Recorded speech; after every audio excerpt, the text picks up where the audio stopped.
Boa noite, irmãos, graça e paz. Não sei quanto aos meus irmãos, mas o meu coração, posso dizer, o nosso coração está muito aquecido. Nós louvamos o Senhor por esses dias. O Senhor usou nosso irmão Romeu, nosso irmão Billy. E eu tenho certeza que, assim como eu, nós pegamos cestos cheios de frutos frescos e secos, para que as nossas almas sejam alimentadas, para que os nossos espíritos sejam fortalecidos, não é verdade? Ah, que Senhor maravilhoso nós temos, não é isto? Me lembro também de algo que tocou muito o meu coração.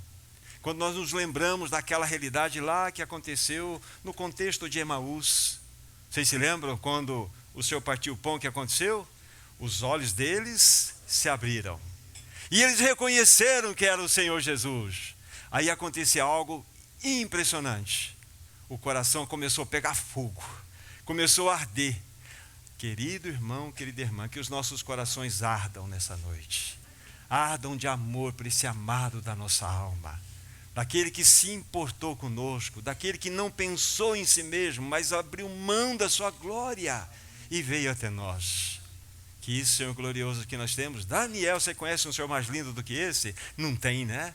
Eu também não conheço, não existe. Esse é o nosso amado Senhor Jesus Cristo. Então nós louvamos ao Senhor por tudo aquilo que Ele nos trouxe durante esses dias passados. Então Ele coroa todo esse tempo de palavra, de receber, com a mesa. A reunião mais elevada, mais importante do povo de Deus. É quando nós não olhamos para nós, é quando nós olhamos para Ele. Com corações de louvor, gratidão e adoração. Não é, Ricardo? Só Ele merece o nosso olhar. Só Ele merece a nossa atenção. Estamos diante da mesa do Senhor. Ele nos preparou uma mesa no deserto. Enquanto aqui estivermos, Ele nos presenteou com essa realidade. Mas para nós é um grande banquete divino. É a mesa da realeza. Nós nos assentamos com o Rei. Ele nos chama para cear com Ele. Que Rei maravilhoso é este, cheio de poder, de majestade. Mas quando Ele demonstra o seu poder e majestade, a gente vê os furos das suas mãos. Um rei que inclinou-se para morrer pelos seus súditos. João, você conhece um rei mais maravilhoso que esse? Não, né? Eu também não. Esse é o nosso amado Senhor. Então que nessa noite nossos corações peguem fogo. Se você levar a mão no teu peito, hein, Antoniel, tá pegando fogo, né? Que aqueceu o coração esses dias. Vai queimar o dedo. Porque, na realidade, nós recebemos frutos frescos e secos. Eles estão aí. Então nós precisamos nos alimentar, nutrir nossos espíritos, nossas almas. É assim que é. Que nessa noite, realmente, o Espírito Santo, o único que pode verdadeiramente nos colocar para dentro da realidade espiritual do significado desse momento, exerça seu ministério. Vamos orar, vamos pedir socorro uma vez mais. Bendito Paráclito, bendito Espírito Santo, é a ti mesmo que foi dado esse ministério tão glorioso, de jogar todo o holofote, toda a luz sobre o amado da nossa alma. Então exerça esse ministério em nossas vidas nessa noite. Abra os nossos olhos para que nós vejamos um pouco mais da beleza do nosso amado, da sua simplicidade, da sua gloriosa realidade. Então nos ajuda nessa noite, doce Espírito, para que vejamos aquele que é o amado da nossa alma. Tudo isso nós pedimos a Ti para a glória de Deus Pai, no nome daquele que morreu por nós na cruz. Amém, Senhor. Amados irmãos, essa é a mesa do amor, essa é a mesa do perdão, essa é a mesa da graça, essa é a mesa da misericórdia, essa é a mesa da comunhão, essa é a mesa da reconciliação. Essa é a bendita mesa do Senhor. E nós fazemos parte desses que foram convidados para estarmos celebrando esse momento. Então eu tenho certeza que lá no teu coração você tem um eu te amo, Jesus. Porque aqui não tem uma placa, não tem uma placa visível, mas nós podemos ler em letras garrafais aqui o maior eu te amo desse universo, dito pelo Senhor Jesus. E isso está exatamente representado no pão e no vinho. Ele deu a sua vida por você. É o maior eu te amo desse universo. Está aqui, você não consegue ler, mas está aí. Então, fala assim: Senhor Jesus, eu também te amo. Eu te amo porque o Senhor me amou primeiro. Esse Senhor é digno do nosso amor. Nós vamos aqui pegar 2 textos, vamos colocá-los aí um ao lado do outro e vamos fazer umas breves considerações para depois nós colocarmos toda a nossa atenção na mesa do Senhor. Evangelho de João, capítulo 1, versículo 1. João 1, depois nós vamos ler o versículo 14 também. Então, Evangelho de João 1, texto que nós conhecemos. No princípio era o Verbo, e o Verbo estava com Deus, e o Verbo era Deus. Verso 14. Olha o que aconteceu aqui. E o Verbo se fez carne e habitou entre nós, cheio de graça e de verdade. E vimos a sua glória, glória como do unigênito do Pai. Guarde esse texto. Vamos deixá-lo aí, vamos colocar um outro texto bem ao lado desse aqui. Vamos para Filipenses, por favor, capítulo 2. Filipenses, capítulo 2. A partir do versículo 6 até o versículo 11. Nós temos a seguinte verdade descrita aqui. Pois ele, Cristo Jesus, subsistindo em forma de Deus, não julgou como usurpação o ser igual a Deus. Antes, a si mesmo se esvaziou, assumindo a forma de servo, tornando-se em semelhança de homens, e reconhecido em figura humana, a si mesmo se humilhou, tornando-se obediente até a morte e morte de cruz. Pelo que também Deus o exaltou sobremaneira, e lhe deu o nome que está acima de todo nome, para que o nome de Jesus se dobre todos os joelhos, vão juntos, nos céus, na terra e debaixo da terra, e toda língua confesse que Jesus Cristo é Senhor, para a glória de Deus Pai. Louvado seja o Senhor. Esses 2 textos, um ao lado do outro, nos mostram uma mesma realidade, revelam que o Filho eterno de Deus veio a este mundo, deixou seu trono esplendoroso de glória e veio a este mundo. Mas deixe-me dizer algo. Nós estamos aqui, amados irmãos, para adorar o único, o tão somente único nesse universo, que quando foi ferido na face direita, voltou à outra face. Nós estamos aqui para adorar o único e tão somente único nesse universo, que quando demandaram dele a túnica, o que ele entregou? A capa. E adorar aquele que quando obrigaram a andar 1 milha, ele andou 2 milhas. É a este que nós viemos adorar nessa noite, amados irmãos. É esse que deixou seu trono de glória para vir até nós, para realizar algo que é extremamente inusitado. Como certa vez uma irmã, numa das suas expressões de oração, ela disse o seguinte: Senhor, estamos aqui porque tu realizastes uma obra tão poderosa que abalou todo o universo. E abalou mesmo. Abalou mesmo. Mas quando ele gritou, tetelestai, está consumado, os alicerces do inferno foram completamente ruídos. Nós temos um vencedor, chamado Jesus Cristo, que está sentado no mais alto e elevado trono desse universo. E é Ele que nos convidou para estar aqui.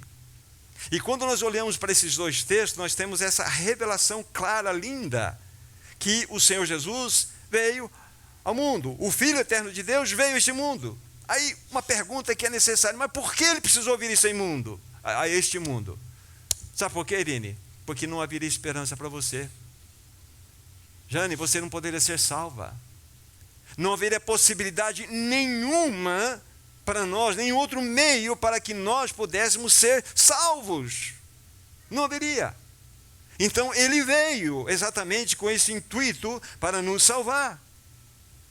Aí nós precisamos avançar um pouco, mas por quê?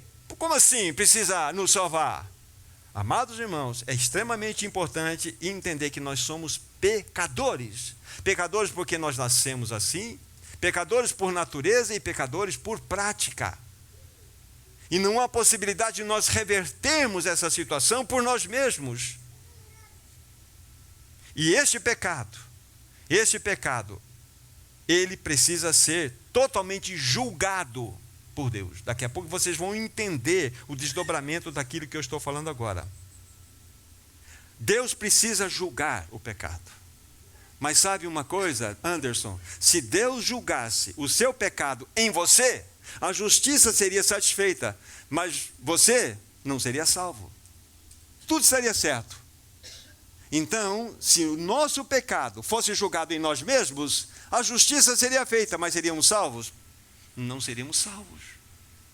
Essa é a grande realidade que nós devemos entender. A razão pela qual o nosso amado Senhor Jesus deixou seu trono de glória, deixou seus palácios de marfim para vir a esse mundo, nascer numa manjedoura. Nós vamos entender a vinda do Senhor. É porque não haveria esperança para nós, não haveria como ser salvos.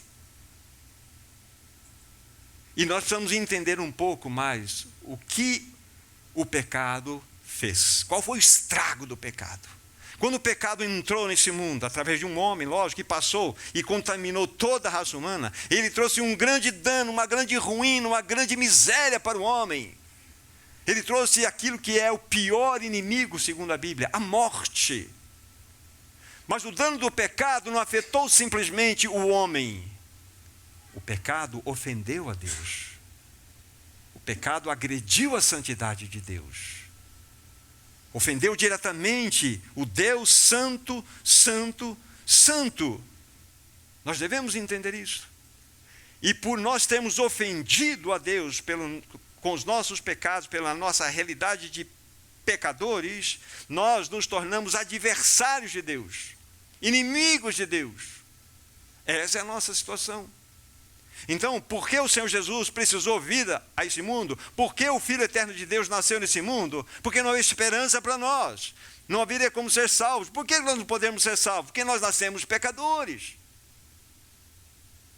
E somos pecadores por natureza e por prática. E vimos um pouco do significado terrível e maligno do pecado, que afetou não somente a raça humana, nós mesmos, mas também ofendeu ao nosso Deus. Nos tornamos inimigos, adversários de Deus. Mas aí nós podemos dar um grande aleluia, porque Ele veio a este mundo. O Senhor Jesus veio, Jesus já veio.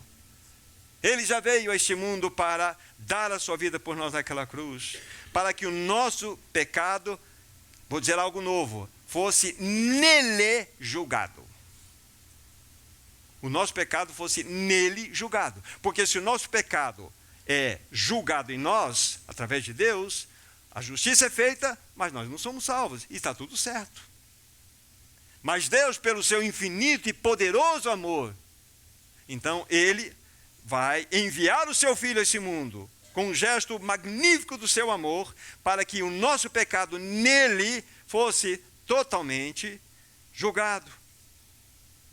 Como que nós podemos entender isso? Quando nós pensamos na velha dispensação, no Velho Testamento, então quando um israelita pecava, o que ele tinha que fazer? Pegar um cordeiro, e ir com esse cordeirinho lá no sacerdote.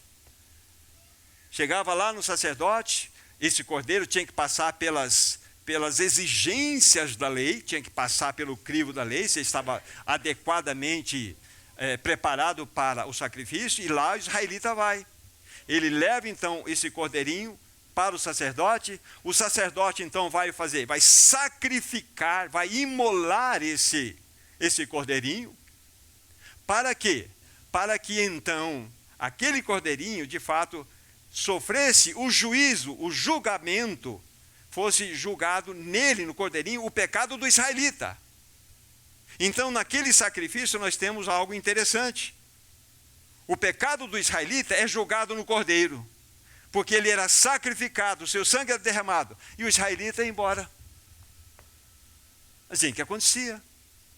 Mas só que esse ritual, ele repetia-se anos após ano, porque é impossível que sangue de bodes, de cordeiro, pudesse trazer perdão.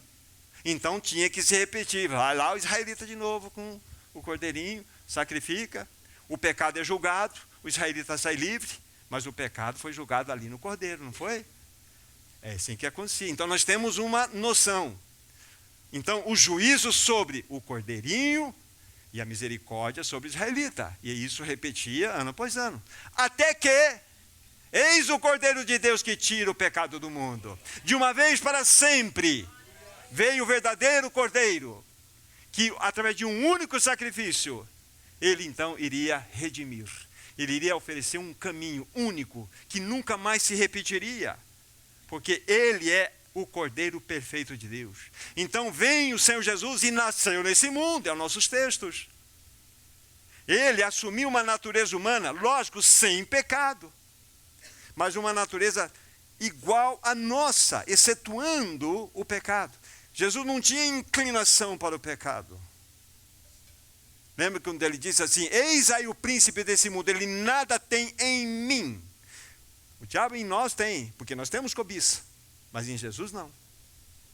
Então ele era o Cordeiro perfeito, preparado para vir a esse mundo para realizar a obra mais sublime desse universo, que abalaria esse universo, como ele o fez. O Senhor Jesus nasceu nesse mundo para que o nosso pecado nele fosse julgado. Ele veio a este mundo, como diz a parte de canto, sabendo o seu destino aqui. Estava só e ferido no Gólgota para dar a sua vida por mim e por você. Esse é o amor do Senhor Jesus por nós. É esse Jesus que nos convida para participar dessa mesa. Esse Senhor cheio de amor. Então, ele veio para que o nosso pecado nele fosse julgado. Lá na velha dispensação, vai o israelita levando o cordeirinho, não é? E ele é levado, trazido. O nosso cordeiro, ele foi sozinho. Ele escolheu. E com grande valentia ele marchou em direção àquele Calvário. As pessoas pensam que foi Pilatos, que foi Herodes, que foram os homens, foram os soldados. Tudo isso tem o seu valor, as suas implicações, tem a sua responsabilidade. Mas o Senhor Jesus Cristo escolheu marchar para uma cruz por um indigno pecador como eu, como você. Como o Cordeiro de Deus que tira o pecado do mundo. Esse é o nosso amado Senhor Jesus. Então ele veio. E o que acontece? Quando ele vai para a cruz, então nós temos lá aquelas 6 horas de história do universo mais importantes que nós temos. E nós sabemos que num determinado momento houve aquele brado tão incrível: Deus meu, por que me desamparaste? Não foi isso que ele bradou? Foi o único momento onde Jesus chama o seu Pai de Deus. Porque ele houve uma interrupção de uma comunhão que era gozada eternamente. Por quê? Sabe por quê, Keila? Os teus pecados, os meus pecados, o pecado do Billy, Damares, todos os nossos pecados estavam sobre ele. E quando nossos pecados foram colocados sobre ele, então, os nossos pecados precisam ser julgados, não é isso que nós estamos falando? Deus então pega a sua taça de ira e derrama até a última gota sobre o amado da nossa alma. Nenhuma gota da ira de Deus ficou. Caiu e foi derramada sobre o nosso amado Senhor Jesus. Então, nós temos uma situação muito interessante. Há 2 atributos divinos que não podem ser aplicados concomitantes na mesma pessoa. Não pode. Que é justiça e misericórdia. A justiça diz que o pecador deve morrer. Tá certo, precisa morrer. Mas se esse pecador tem que morrer porque a justiça de Deus diz isso, Deus pode exercer a misericórdia ao mesmo tempo sobre a justiça? Não dá, não funciona. Ou ele derrama a sua justiça, ou ele derrama a sua misericórdia. Onde nós entendemos a resolução desse problema? Na cruz. Pai, sobre mim a tua justiça, o teu juízo, sobre a Nancy, sobre a Flávia, sobre cada um de nós, a tua misericórdia. Bifurca-se ali o atributo de Deus. Justiça é plenamente realizada na pessoa gloriosa de Cristo. O juízo de Deus cai sobre Jesus Cristo. E a misericórdia é derramada sobre o Vladimir, sobre a Adriana, sobre o Bruno, sobre nós. Léo, você conhece um senhor mais lindo do que esse? Não tem. Então entende, por que Jesus Cristo veio a este mundo? Exatamente porque não havia esperança para nós. Não havia mesmo. Nascemos pecadores, gente, não havia como. E veja, a realidade do pecado é destrutiva. Mas ele veio, o Cordeiro de Deus veio. E realizou essa obra tão gloriosa, tão maravilhosa. Amados irmãos, o teu amado Jesus, o meu amado Jesus, sofreu o que nós deveríamos sofrer. E ele nos convida para participarmos dessa mesa. Para que nós possamos lembrar, porque todas as vezes que nós comemos do pão e bebemos do cálice, estamos anunciando a sua morte até que ele venha. É um anúncio, mas é para que nós nos lembremos, somos tão esquecidos. Então, queridos irmãos, estamos diante daquele momento onde os nossos corações, eles se abrem, nossos lábios devem ser dilatados para que do coração flua a adoração, dos nossos lábios palavras de louvor a esse grandioso Senhor. E os frutos de tudo isso, ele venceu a morte. Ele venceu a morte. O diabo não tem a chave da casa dele, porque ele tem as chaves da morte e as chaves do inferno nas suas mãos. E está sentado no mais alto e elevado trono deste universo, reinando soberanamente. E é ele que nos convida para estarmos diante dessa mesa. Será que temos alguma coisa para dizer para ele? Temos, né? Temos, né, José Luiz? Temos, né? Senhor, eu te amo, eu te adoro.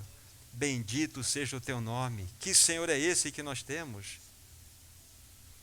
Certo irmão, uma vez, fazendo uma consideração da obra de Cristo, ele diz que o Senhor Jesus, quando estava pendurado no madeiro, com a sua mão direita ele pegou a mão do Pai, e com a sua mão esquerda ele pegou a mão do pecador, e trouxe para o seu peito: agora vocês estão reconciliados pelo meu sangue, plenamente, eternamente reconciliados. Que Senhor glorioso é esse que nós temos?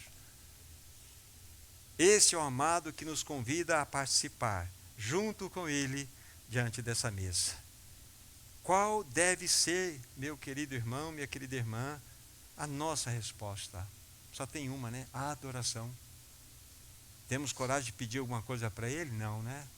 Esse momento é de adoração, de louvor, de gratidão, de realmente nós expressarmos que ele é aquele único que abriu mão da sua glória e veio a este mundo para dar a sua vida por cada um de nós, indignos pecadores. Quem somos nós? É verdade, somos pecadores, mas nós somos alvos, somos frutos do amor desse Senhor maravilhoso. Então, que ele receba do seu povo, nessa noite todo louvor, toda gratidão, toda adoração que só ele merece receber. Que o Espírito Santo, que está passeando em nós, ele está em nós, está passeando em nós, de fato ele nos toque. E que o nosso coração continue a pegar fogo de amor, de arder de amor por esse amor, esse Senhor tão maravilhoso, que é o nosso amor também, nosso amor maior. Nosso maravilhoso Senhor, nós somos tão agradecidos a Ti. Senhor, como Tu és lindo, como Tu és belo. Nós dizemos que nós Te amamos, Senhor. Nos falta palavras adequadas para que nós possamos nos expressar de maneira que realmente Tu mereces receber ou ouvir das expressões de nossas vozes. Então que o Espírito Santo nos ajude nessa noite, que coloque em nossos corações palavras de gratidão, de louvor, uma tão gloriosa obra feita por Ti, Senhor, que nós não fiquemos em silêncio, que nós não nos calemos diante da tão perfeita e maravilhosa obra que abalou este universo, que ela abale os nossos corações nessa noite, que nós possamos, através dos cânticos e expressões, demonstrar um pouco do nosso amor por Ti. Em Teu nome, Jesus, nós oramos. Amém, Senhor.